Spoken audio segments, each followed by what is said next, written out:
రూపమైనటువంటి సూర్యనారాయణమూర్తి కన్నుల ముందు ప్రకాశిస్తూ దర్శనమిస్తూ ఉండగా ఏ మూర్తి యొక్క అవసరం లేకుండా, అంటే నా ఉద్దేశ్యం ఇంటి వద్ద ఉన్నప్పుడు అని కాదు, ఏదైనా ఊరు వెళ్ళినప్పుడు దగ్గర భగవన్మూర్తి లేనప్పుడు పూజ చెయ్యవలసి వస్తే సూర్యుణ్ణి దృష్టిలో పెట్టుకుని పూజ చేసేయచ్చు.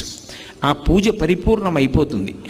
అంత గొప్ప శక్తి ఒక్క సూర్యోపాసన విషయంలో సూర్యనారాయణమూర్తి యొక్క దర్శనం చేత సూర్య ఆరాధనగా, మూర్తి లేకుండా ఆరాధనని శాస్త్రం అంగీకరించింది. ఎవ్వడు సృజించు ప్రాణుల ఎవ్వడు రక్షించు త్రుంచు ఎవ్వడనంతుండెవ్వడు విభుడెవ్వడు వాడి విధమున మనుచు బినుచు హేలారతుడై అంటారు పోతన గారు భాగవతంలో. ఈ సమస్త సృష్టిని ఎవరు చేస్తున్నాడో, ఈ చేసినటువంటి సృష్టిని అంతటినీ కూడా ఎవరు నిలబెడుతున్నాడో, ఈ సృష్టిని అంతటినీ మళ్ళీ హేళగా